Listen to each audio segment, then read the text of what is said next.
Hola mis queridos estudiantes de Daniel. Bienvenidos al capítulo 6, seguramente uno de los capítulos más famosos de este libro, porque nos vamos a encontrar con nuestro protagonista en un foso de leones. Y seguramente has escuchado de ese episodio. Y también seguro ya nos hemos ido dando cuenta con este estudio que más que profecías, y las hay por supuesto, y de verdad maravillosas, espectaculares, Dios trabaja mucho con la vida de su profeta. Y es esa vida la que tiene que ver más que nada con el mensaje que quiere para nosotros. Es un tema del ambiente, es un tema de las convicciones. Y a través de esas convicciones es que se produce este tipo de revelaciones. Así que todo va en conjunto y no va a ser menos este capítulo 6. Comencemos leyendo un poco para hacernos el ambiente, los primeros 3 versículos, y después vamos a ir explicando algunas cosas. Darío tomó la decisión de constituir sobre su reino 120 sátrapas que se encargaran del gobierno. Sobre ellos puso a 3 gobernadores, a quienes los sátrapas debían rendir cuentas, para que los intereses del rey no se vieran afectados. Uno de los 3 gobernadores era Daniel, aunque Daniel estaba por encima de los sátrapas y los gobernadores, porque en él radicaba un espíritu superior. Incluso el rey pensaba ponerlo a cargo de todo el reino. Eso es lo que dice hasta el versículo 3. Nuevamente vemos esta expresión de que en él radicaba un espíritu diferente, y todo eso tiene que ver con el tremendo testimonio de este gran hombre. Recordemos un poco algunas cosas. Comienza el capítulo hablando de un Darío, y este Darío es el mismo con que concluye el capítulo anterior, diciendo que Darío de Media fue quien tomó Babilonia, conquistó Babilonia. Él gobernaba o comandaba en ese minuto el ejército en el año 539 a.C., el ejército de la coalición medo-persa.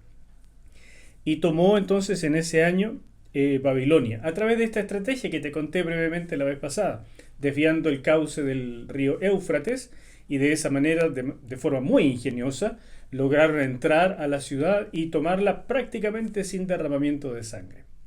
Bueno, aquí nos hablan de nuevo de este Darío, pero el problema es que no se sabe quién es este Darío. Es una especie de hueco histórico que no se sabe exactamente cómo llenar. Algunos han propuesto que este Darío es el mismo Ciro II el Grande, rey de Persia, pero aquí se dice con toda claridad que es de Media. La razón por la que se piensa que podría ser Ciro es que Ciro nació aproximadamente en el año 600 a.C., entonces justo aquí, en el año 539, 538, que es cuando estamos trabajando esto, tendría unos 62 años, Ciro. Y aquí justamente en el versículo 31 del capítulo 5 dice que Darío de Media tomó Babilonia cuando éste tenía 62 años. Esa es una coincidencia sumamente importante. Sin embargo, en el capítulo 6 al final, en el versículo 28, dice: y Daniel fue prosperado durante los reinados de Darío y de Ciro el persa. Así que claramente hace una diferencia entre los dos. Y a menos que por supuesto la Biblia estuviera equivocada, aquí estamos frente a 2 personajes distintos. Otra posibilidad que se ha propuesto es que este personaje Darío fuera Cambises, que era el hijo de Ciro II el Grande. Y claro, es una posibilidad, pero lo veo difícil porque no tendría estos 62 años que aquí dice, la misma edad de su padre, así que imposible. Y una tercera posibilidad que se ha propuesto es que se trate del comandante de las fuerzas medo-persas que con las excavaciones, los estudios arqueológicos, lo que se ha descubierto, se sabe que este personaje en lengua acadia se llamaba Gubaru o Ugbaru. Y la verdad es que nadie sabe exactamente por qué a este personaje le habrían puesto aquí Darío. Es un espacio en la historia que no hemos logrado llenar, no se sabe exactamente. La mayoría de los eruditos conservadores se se inclinan porque sea este comandante Ukbaru, pero no se sabe por qué le dirían Darío. Así que estamos ahí. Es en todo caso un gobernador que tiene la facultad de poner estos subgobernadores, los 120 sátrapas, y sobre ellos otros gobernadores, y entre los cuales incluyó a Daniel. Y además, vamos a ver más adelante en el capítulo, que tienen la prerrogativa de firmar un decreto, ley, de Media y Persia, lo cual solo podían hacer los reyes. Así que estamos frente a varias situaciones que están un poquitito como en el aire todavía en la historia de la humanidad. No se ha logrado descubrir eso, pero este hombre ejercía como rey aquí en Babilonia, eso está claro. Si era Ciro II o era Ukbaru no estamos seguros, pero tenía todas las características, todas las prerrogativas de un rey. Y en esta época tal vez esta coalición permitió la coexistencia de dos reyes, uno de Persia y uno de Media, precisamente para mantener el equilibrio. Con el tiempo, Persia fue sobrepasando con creces a Media y por lo tanto también así los gobernantes. ¿Me sigues? Bueno, en este capítulo 6 vamos a ver otra situación donde las convicciones son probadas y en ese sentido es paralelo al capítulo 3. ¿Te acuerdas cuando fueron probados los amigos de Daniel y fueron echados al horno de fuego? Bueno, aquí no es un horno y no son los amigos, sino que es Daniel y es un foso de leones. Y estos son ejemplos muy importantes porque es precisamente lo que Dios espera de nosotros. El Señor está buscando que nosotros entendamos que espera esta fidelidad a todo precio. Miren, Él no nos va a dejar de amar si de pronto flaqueamos, nos equivocamos e incluso pecamos por error. No, el amor de Dios no cambia, es eterno, es constante, es sin condiciones. Pero definitivamente cuando nosotros dejamos de tener estas convicciones, esta firmeza y esta valentía, nuestro testimonio es muy flaco y deshonramos a Dios. Y eso es triste. Eso es lo que Dios espera que no ocurra. No en vano, cuando Jesús le predicó a la iglesia de Esmirna, le dijo en el capítulo 2 de Apocalipsis, versículo 10, «Sé fiel hasta la muerte y te daré la corona de la vida».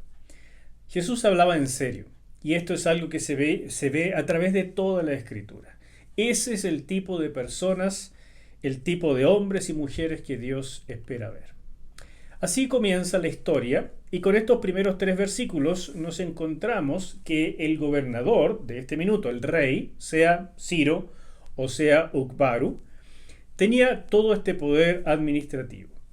Y seguramente supo de la tremenda carrera de Daniel bajo el reino de Nabucodonosor, así que lo puso de inmediato en puestos de autoridad, y Daniel, como siempre, se distinguió. Porque esa es la característica de este hombre. La verdad es que el tipo es fiel, es eficiente, es responsable, es un hombre íntegro. Ni el tiempo ni las circunstancias habían cambiado eso en él. Y la verdad, mis queridos, creo que esta es una primera enseñanza y muy, muy importante. La fidelidad, la integridad es tan importante como la responsabilidad, la eficiencia, el ser cumplidos, porque eso es lo que Dios busca en hombres y mujeres como Daniel para ponerlos en puestos de influencia y usarlos grandemente. Y este mensaje va para ti y va para mí. Así comienza la historia, con este pantallazo de Daniel. Y lo que viene es realmente una prueba tremenda para sus convicciones. Así que vamos a pedirle al Señor ahora que Él nos guíe precisamente para que podamos aplicar esta palabra a nuestro corazón y usarla de verdad para la gloria de Dios. Señor, por favor, ahora abrimos tu palabra, el capítulo 6 de Daniel. Y te ruego que tú la uses, Señor. Tú prometiste que tu palabra no vuelve a ti vacía. Y eso estoy pidiéndote ahora, que la estoy soltando delante de mis hermanos y delante de mi propio espíritu, para que podamos ser todos edificados, grandemente guiados y transformados por tu poderosa palabra. Espíritu Santo, te ruego, obra en nosotros como solo tú sabes hacer. Oro en el nombre de Jesús. Amén. Amén. Bueno, tenemos entonces el testimonio de un tremendo hombre de Dios. Y siempre van a surgir, por lo tanto, los opositores. Leamos eso en el versículo 4 hasta el 9. Por eso, precisamente por todo lo que estaba ocurriendo y que Darío quería colocar a Daniel por sobre todo, incluso dejarle a cargo el reino, algo extraordinario, por eso, dice, los gobernadores y los sátrapas buscaban la ocasión de acusar a Daniel en lo que tuviera relación con el reino, pero no podían hallarla ni tampoco acusarlo de ninguna falta, porque él era confiable y no tenía ningún vicio ni cometía ninguna falta. Ese testimonio, por Dios. Finalmente dijeron: nunca vamos a hallar la ocasión de acusar a este Daniel a menos que la busquemos en algo que tenga que ver con la ley de su Dios. Dicho esto, los gobernadores y los sátrapas se presentaron juntos ante el rey y le dijeron: que viva para siempre su majestad el rey Darío.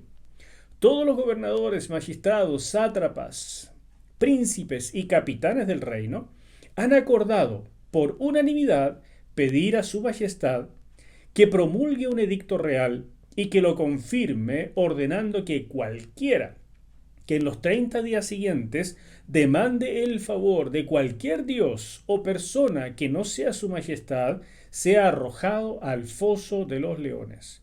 Tenga a bien su majestad confirmar este edicto y firmarlo, para que conforme a la ley de Media y de Persia no pueda ser revocado. El rey firmó el edicto y la prohibición.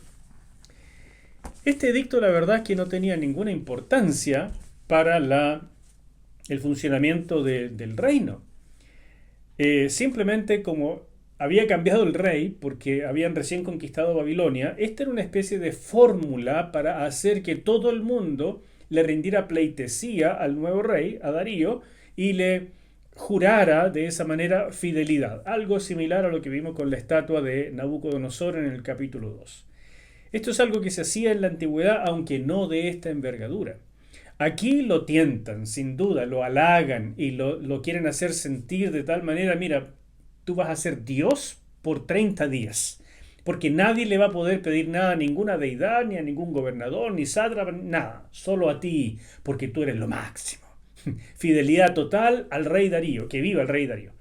Y el otro, claro, pisó el palito y el orgullo, pues mi hermano, el orgullo, la soberbia humana que hace que uno cometa más de un error.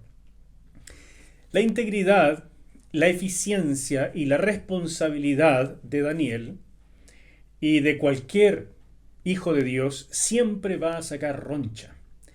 Porque, en primer lugar, pone de manifiesto las ineficiencias, las torpezas, las flaquezas, las corrupciones de los demás.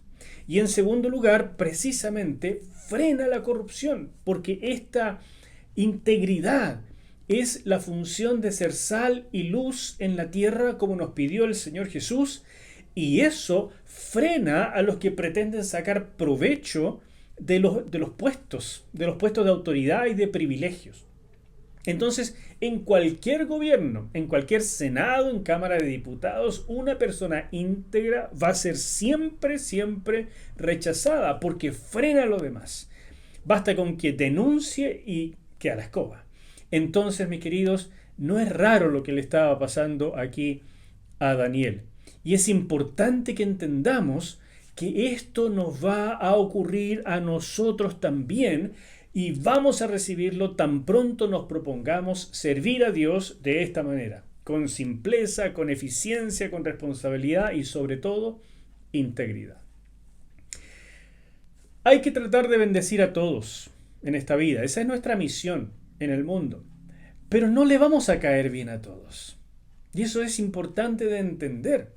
Claro, si hay problemas en nuestra forma de ser, en nuestra personalidad, hagamos todo el esfuerzo para cambiar y de esa manera ser cordiales y tener buenas habilidades blandas. Eso es muy importante. Pero igual no le vamos a caer bien a todos. Si persiguieron a nuestro Señor Jesús, que no puede haber nadie más bello, más hermoso, más simpático, más poderoso, más sabio, todas las alabanzas que uno puede. Si a Él lo persiguieron, si a Él lo criticaron, ¿qué le espera a los discípulos, a cada uno de nosotros? Siempre hay, además, una agenda maligna, una agenda satánica detrás de todo esto para tratar de hacer caer a los líderes, sobre todo a los líderes, porque un árbol grande que cae mata a muchos árboles chicos. Y de eso se trata para el diablo, para Satanás y sus huestes. Tratar de desacreditar a Dios a través de desacreditar a sus hijos, a los funcionarios del reino. Y tenemos que aprender a vivir con esta mecánica, esta situación, que es una estrategia antiquísima. Esperar los cuidados y las bendiciones de Dios y no de la gente. Y sobre todo, nunca permitir que los ataques injustos e incluso los malagradecimientos de la gente que abundan te nublen el por qué haces las cosas y te quiten el ánimo y las ganas de seguir al punto de dejar de lado la integridad como si no valiera la pena. ¿Para qué me esforcé tanto? ¿Para qué hice todo esto? Nadie me lo agradece, igual me juegan chueco, mira cómo me están haciendo la cama, me acerruchan en el piso, me han calumniado, incluso los propios hermanos. Mira, espera del Señor y a la gente trata de bendecirla todo lo que puedas, mantén tu integridad porque es para Dios, no para ser visto de las personas. Y si tu autoestima la estás basando en lo que las personas piensen de ti, vas a tener siempre este problema. El texto dice que buscaban cualquier pretexto para tratar de acusar a Daniel. Y como no lo hallaban, porque era un hombre de verdad recto, lo buscaron obviamente en su fe. Porque la lealtad a Dios siempre va a dar ocasión para acusarnos, sobre todo en un mundo donde la ética es circunstancial. Eso significa que la ética del mundo va según las circunstancias. Si hay que ser un poco más blando en esta oportunidad, lo soy. Si en esta oportunidad hay que ser un poquito más firme, lo soy. Si en esta oportunidad tengo que dar una imagen, pero ser de otra manera por dentro, lo soy. Si hay que dar una mentirilla blanca, dice la gente, lo hago. Si hay que hacer algo no tan limpio, pero bueno, no quedó otra, se hace. Esa ética de circunstancia no es la ética cristiana.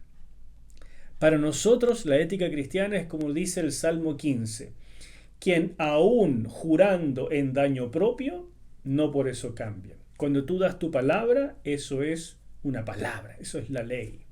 Cuando Dios ha dicho algo, entonces nosotros lo hacemos, porque lo obedecemos a Él. Y por eso siempre la lealtad a Dios va a ser una ocasión. Aquí era fácil, era cosa de encontrar algo de la ley de Dios que contraviniera de alguna manera, aunque sea chiquito, la ley de Media y de Persia. Y como lamentablemente tampoco lo encontraban, lo fabricaron. ¿Qué cosa más fácil? Se me habría ocurrido a mí también, si hubiera sido del equipo contrario a Daniel. Ellos siempre van a tener algo para encontrar. Y te aseguro que las huestes del enemigo son astutas y son perseverantes. Entonces, por eso el Señor nos advirtió que anduviéramos mansos, pero también astutos. Porque es necesario saber que siempre va a haber este tipo de estrategias en contra de nosotros. Eso se ha usado en todos los siglos para perseguir a los creyentes. Y en realidad en los creyentes de la humanidad entera, en todas las épocas, pero fundamentalmente en el cristianismo. También lo podemos esperar entonces en gobiernos totalitarios y sobre todo en ese tipo de gobiernos. Nosotros estamos acostumbrados a gobiernos democráticos o pseudodemocráticos. Y no quiero entrar en una discusión sobre eso en este minuto, pero estamos acostumbrados a que exista ciertos niveles de libertad religiosa, libertad de conciencia y un montón de otras cosas. Y que hayan leyes que sean más o menos parejas. Pero no siempre ha sido así en la humanidad y la verdad es que en la mayor parte del mundo no es así. Eh, y además sabemos, y no quiero entrar en detalle en eso tampoco porque es algo que vamos a ir estudiando conforme pasa esto, ¿verdad? Y vamos adentrándonos en las profecías de Daniel y de Apocalipsis, pero se avecina un gobierno global y totalitario para el mundo entero. Y en ese gobierno, créeme que la estrategia ya está muy clara de cómo hacer caer a los únicos que podemos ser en cierta manera el freno moral de la sociedad. Mira, ¿qué tanta influencia vamos a tener nosotros en el proceso de la elaboración de la nueva constitución en Chile? Por ejemplo, actualmente la libertad de culto es algo que está garantizado, es un tremendo logro de la década de los 90 aquí en nuestro país. Y eso significa que en la práctica nosotros tenemos libertad para creer lo que queramos creer y también libertad para objetar algunas cosas por causa de conciencia. Todo eso está dentro de la ley de culto. ¿Qué pasaría si estas garantías son quitadas? Y yo sé que hay intereses en precisamente quitar este tipo de cosas de la Constitución. Entonces, por eso pregunto, ¿qué tanto vamos a encontrar Danieles y Danielas que se levanten y sean un faro para la sociedad y para el pueblo de Dios y se metan en un proceso tan claro, tan concreto, tan actual como el proceso que viene el próximo año de la redacción de una nueva constitución? Porque si no participamos, definitivamente no vamos a poder retrasar toda esta ola de situaciones y de cambios que se vienen. Y no me refiero ahora solo a Chile, sino a todo el mundo. Si el pueblo cristiano no se mete de cabeza, sobre todo en oración, en firmeza, en testimonio, no vamos a retrasar este gobierno totalitario que se viene sobre el mundo. Y ese es nuestro deber. Y en segundo lugar, cuando estas libertades que hoy tenemos sean quitadas y serán quitadas, ¿cómo vamos a resistir? Y aquí tenemos un modelo. El modelo de Daniel es precisamente lo que Dios espera de nosotros. Es una resistencia pacífica, pero inquebrantable. Es una resistencia que tiene tan claras las prioridades, las convicciones, los valores y los principios, que se sabe parar firme frente a lo que venga. Y siempre es una resistencia pacífica. Todo el mundo admira lo que hizo Gandhi en la India en esta resistencia pacífica contra el gobierno británico, que finalmente terminó venciendo y sacando este dominio británico que llevaba tanto tiempo en la India. Pero déjame decirte que lo que hizo Gandhi es la marca registrada del cristianismo. Esto es lo que el cristianismo ha venido viviendo en todos los siglos de su existencia, en todas las épocas. Y la verdad es que es una marca registrada de todos los creyentes a través de la historia de la humanidad.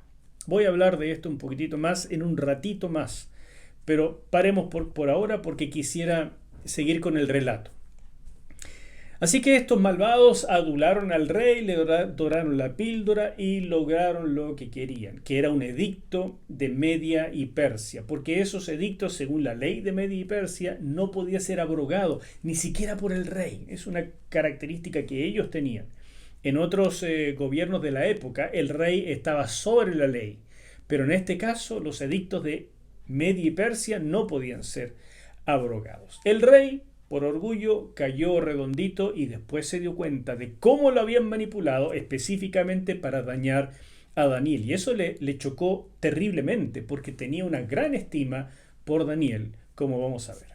Así que Daniel es denunciado. En los versículos 10 hasta el 15 vemos eso y dice: y cuando Daniel supo que el edicto había sido firmado, entró en su casa, abrió las ventanas de su alcoba que daban hacia Jerusalén y 3 veces al día se arrodillaba y oraba a su Dios, dándole gracias como acostumbraba a hacerlo. Pero aquellos hombres se juntaron y hallaron a Daniel orando y rogando en presencia de su Dios. Así que fueron ante el rey y, haciendo referencia al edicto real, dijeron: ¿no es verdad su majestad? Y ahí sigue la cosa. Y el rey respondió: en efecto, y conforme a la ley de Media y Persia, ese edicto no puede ser revocado, dijo el mismo rey, Pajarón. Al instante ellos respondieron, lo tenían todo planeado: pues Daniel, que es uno de los cautivos de Judá, no respeta a su majestad, ni acata el edicto que su majestad ha confirmado. Al contrario, 3 veces al día pide el favor de su Dios. Mira, tú sigues leyendo. Ya tengo que ir un poquitito más a prisa porque se nos va acabando el tiempo. Pero ellos tenían todo maquinado. Y cuando el rey oyó esto, recién se dio cuenta de la trampa que le habían puesto y se dio cuenta que tampoco podía salir, porque ya había firmado un decreto con la fuerza de la ley de Media y Persia. Pero Daniel, como lo hacía desde su juventud, él no iba a cambiar, no iba a permitir que las circunstancias alteraran sus convicciones. ¿Me sigues? Él sabía perfectamente de las implicaciones del edicto que había firmado Darío, pero simplemente siguió como siempre. Él no pretendió hacer algo extraordinario, alguna diferencia. Es simplemente que hizo lo de siempre, y por eso aquí se da este tremendo énfasis. En primer lugar, que tenía las ventanas abiertas. Él no tenía nada que ocultar ni lo haría. En segundo lugar, que postrado miraba hacia Jerusalén, o sea, hacia el templo, hacia la casa de su Dios. Evidentemente mostrando delante de todos que él adoraba solo a un Dios y que solo a él le pedía. No tiene nada que ver con Darío, ni nada, ni a favor ni en contra. Él sabe que Darío no es nada y que los dioses de Persia, de Babilonia, de Media no son nada tampoco. No tiene miedo de ellos y tampoco los respeta. 3 veces al día lo hacía, en horarios muy fijos, muy claros, muy fáciles de espiar. Así es que le puso todo muy fácil a sus enemigos. ¿Por qué? Preguntémonos eso un poquito. ¿Por qué no hacer una pequeña diferencia, una pequeña concesión por los siguientes 30 días y al menos orar con las ventanas cerradas? ¿Para qué ser tan ostentoso de su fe? Eso es una pregunta válida y una pregunta que necesitamos enfrentar.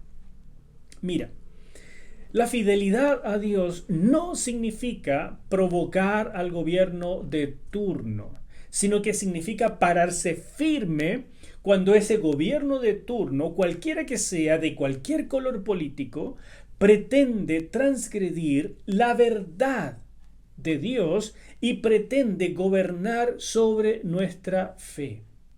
Ojo que no estoy hablando de nuestros derechos, porque cuando viene un gobierno a tratar de obligarnos, evidentemente nuestros derechos van a ser violados. Claro que sí.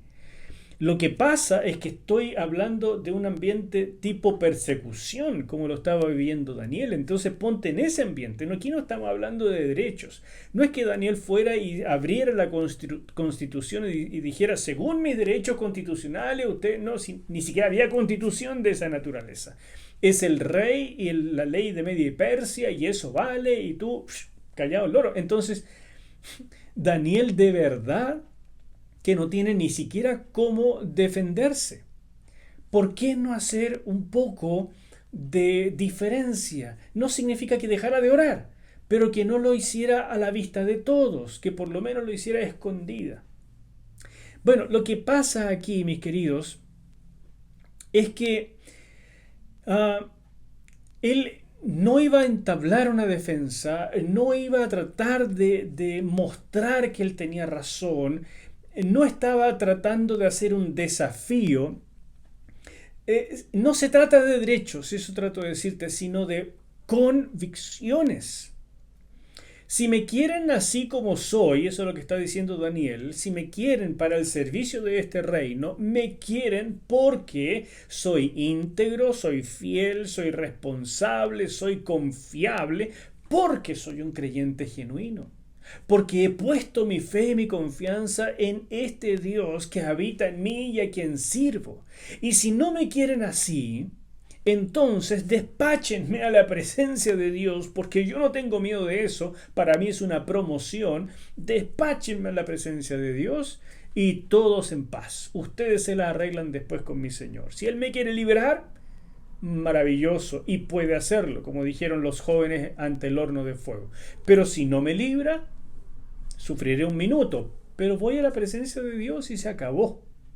Yo no voy a tomar las armas, no me voy a defender. Si me quieren así como soy, es porque me quieren en mi integridad. Si me quiebran la integridad, ya no soy el mismo de antes. Entonces no jueguen con eso. Yo no voy a transar ni voy a transgredir mis principios. Esa es la manera. ¿Es a la manera de Dios o ninguna?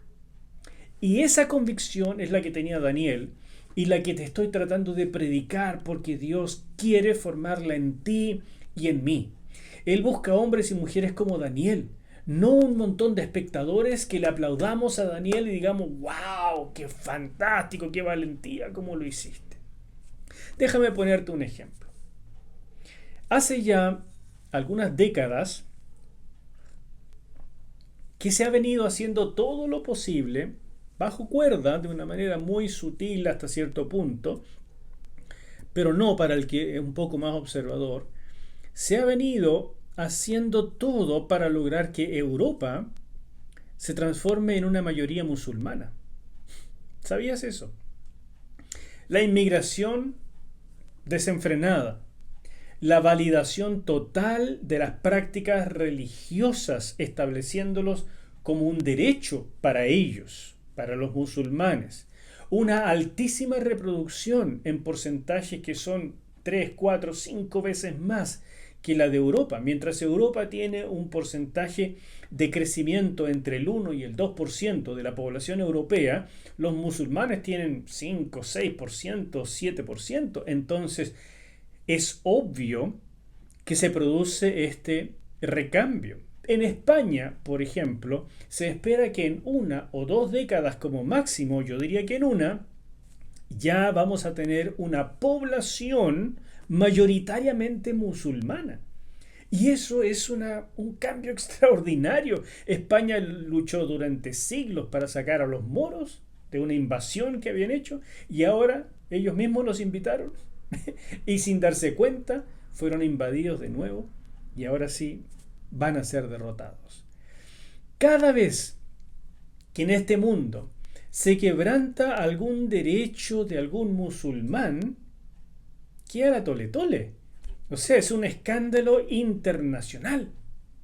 A pesar de los cerrados que son, a pesar de la violencia que han surgido de muchos de estos grupos, yo no estoy diciendo que todos los musulmanes sean así, ni que por ningún motivo sea bueno perseguir a un musulmán. Ojalá nunca hubiera persecución en este mundo con respecto a las creencias. Pero no me vas a dejar mentir si le pasa algo a algún musulmán, pero es un escándalo de proporciones. Pero ¿sabías tú que hay más de 260 millones de cristianos que en este minuto son perseguidos en el mundo? Y que ni siquiera se publican en las redes y en los periódicos. Que estas cifras hay que estarlas consiguiendo de entidades que apenas logran difundir la información. 260 millones, y no me refiero a que tal vez les cueste un poco conseguir un trabajo. Eso sería discriminación. No, estoy hablando de despidos por causa de la fe, de quitarles todos los bienes, de matarlos en la calle a piedrazos o encarcelarlos, separar las familias, sacarlos del país. Eso es persecución. Estas personas, estos hermanos nuestros, están viviendo lo mismo que Daniel. Para ellos, el foso de los leones es el pan de cada día. Y nosotros seguimos viviendo como si nada de eso importara, como si lo importante es ser pro-árabe, pro-palestino o pro-judío. Y entonces se trata de hacer la suerte de pensamiento de que tenemos un cristianismo de derecha, si es más pro judío o es más de izquierda, si es más pro palestino o pro los pobres o algo así, y se mete estos parámetros de izquierda y derecha en la iglesia. Si tenemos 260 millones de cristianos en el mundo que están siendo perseguidos y ni siquiera tenemos campañas serias de oración por eso.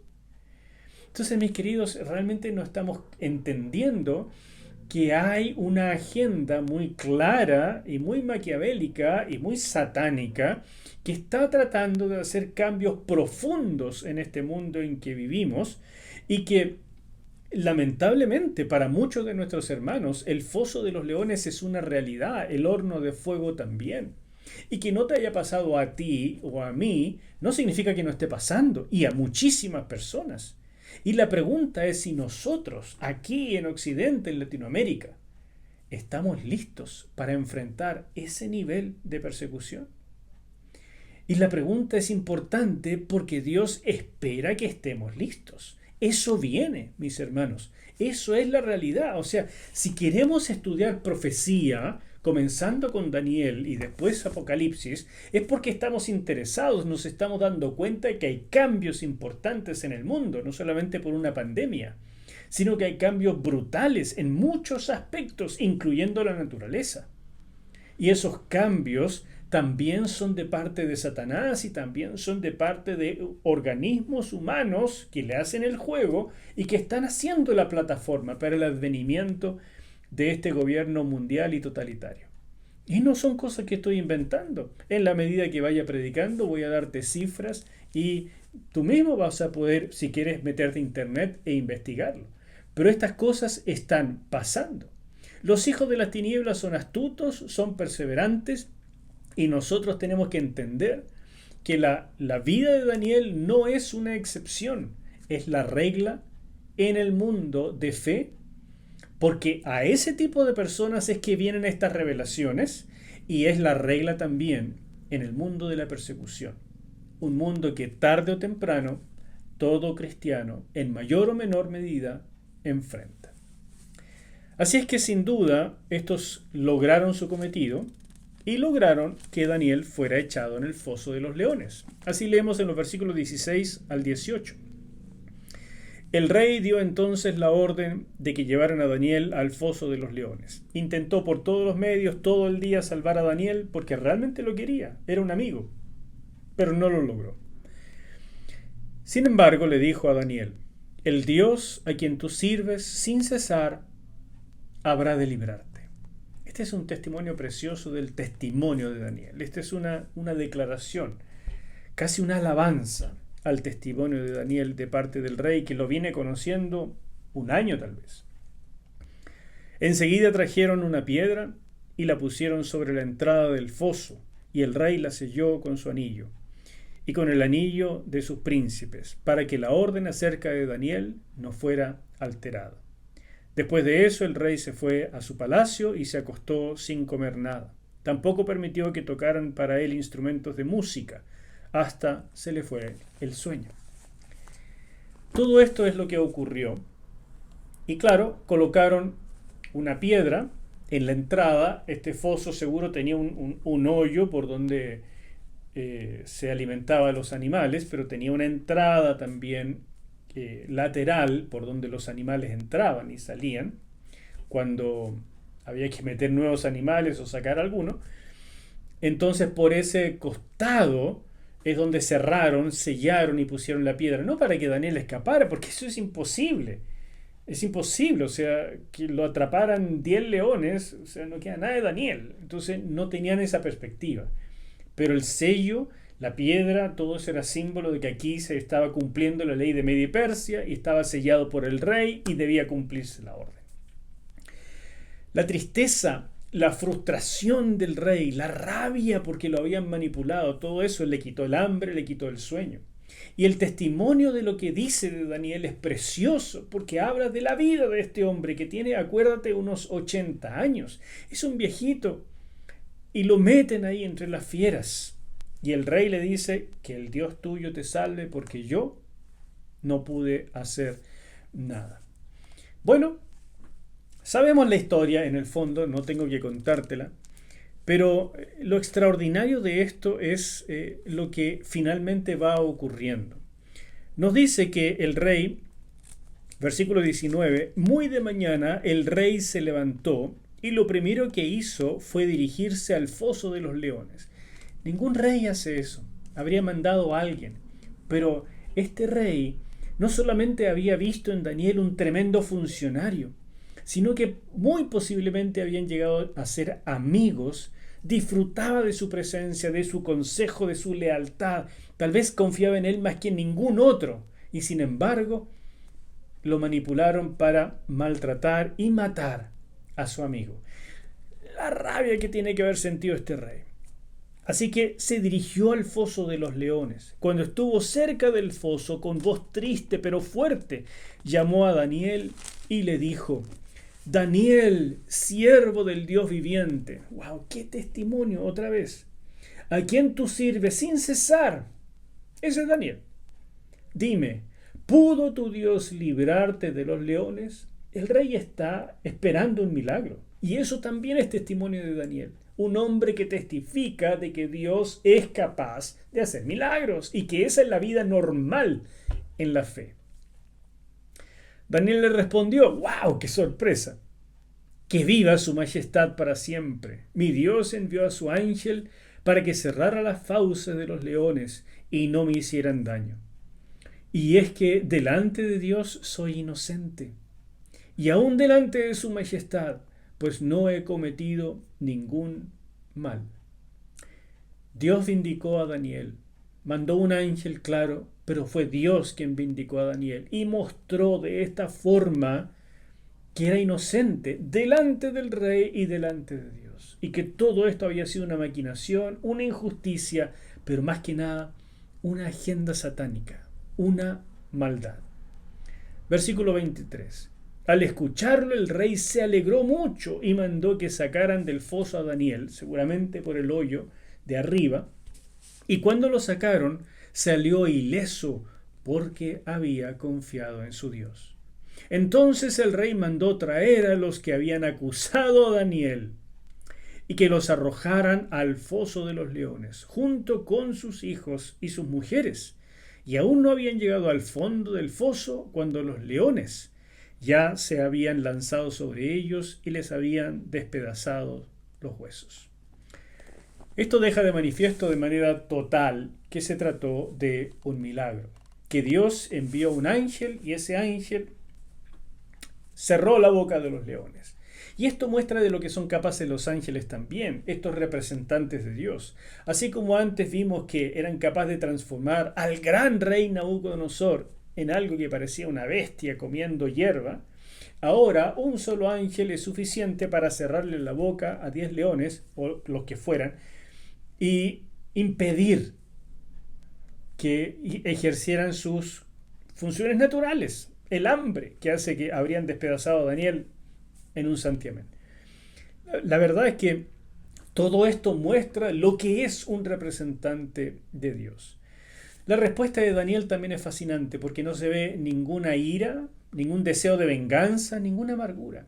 Simplemente él grita nuevamente en su testimonio de siempre: gloria a Dios, que Él ha hecho un milagro en mi vida y ha vindicado a su siervo y ha demostrado delante de los hombres y de los ángeles y de todo el mundo que soy íntegro e inocente. Gloria a Dios. El rey se alegró mucho y por supuesto que entendió una vez más quién es Daniel y quién es el Dios de Daniel. La muerte de los acusadores, junto con sus hijos y sus esposas, es un detalle muy importante en este pasaje, porque nos muestra qué es lo que pasa con nuestros amores, con nuestros familiares, con nuestros seres queridos, cuando escogemos la maldad. Cuando escogemos ir contra Dios, vamos a afectar a muchos, mis queridos, no solamente a nosotros.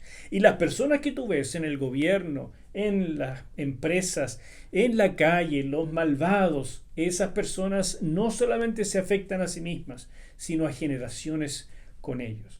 Y Dios lo sabe y tiene todo eso escrito en su libro. Es interesante un pequeño detalle que quiero darte, es que cuando los acusadores estaban maquinando estas cosas y calumniando a Daniel, la palabra que se usa en el original es que ellos trataron de comerlo a pedazos. Interesante palabra. Porque ahora, cuando son ellos echados al foso de los leones, lo que dice es que estos animales los despedazaron a ellos y se los comieron. Es decir, retribución. Y Dios usa muchísimo eso precisamente para hacernos ver que Él está detrás de la justicia. Nuevamente, Daniel y Dios son exaltados. Y Daniel es prosperado, dice en el versículo 28, en el reino de Darío y de Ciro. Suena tan fácil leerlo, ¿no es cierto? Suena tan fácil cuando lo leemos, pero es diferente vivirlo. Pero mira, Dios no pide una tremenda valentía. Lo que Él pide son tremendas convicciones. Porque esas convicciones son las que nos van a dar la valentía cuando sea el momento justo. Ni las convicciones, ni la valentía, mi querido hermano, mi querida hermana, surgen en 5 minutos. No es 5 minutos antes de la prueba que tienes que agarrar, ¿no es cierto?, y hacer, ¿no es cierto?, de tripas corazón, y ahí ser el hombre o la mujer más valiente de la historia del cristianismo, ¿no? Esto es algo que se cultiva lentamente, paso a paso, a través de una vida de conocer a Dios. Y por conocerle, amarle. Y amándole, le vas a creer, le vas a obedecer. Tus convicciones serán firmes y tu valentía será suficiente para lo que Él te permita vivir. Créeme, ese es el camino del cristianismo a través de todas las épocas y lo que el Señor pide para nosotros. Así que me despido hoy con la forma que hizo el apóstol Pablo en 2 Corintios capítulo 13, versículo 14, cuando él se despidió de la iglesia de Corintio, dijo: la gracia del Señor Jesucristo, el amor de Dios y la comunión del Espíritu Santo sean con todos vosotros. Amén. Que esa convicción, que esa comunión del Espíritu Santo sea tu forma de vida, para que se formen convicciones firmes y la valentía que urgentemente necesitamos hoy. Dios te bendiga. Padre, dale a mi hermano, dale a mi hermana, dame a mí este nivel de vida que tenía Daniel, para darte gloria, testimonio a los hombres y sobre todo, soportar cuando venga sobre nosotros el mal. Pero nosotros no queremos solo soportar, Señor, sino vencer como Daniel y que tu nombre sea glorificado. Ayúdanos, Señor.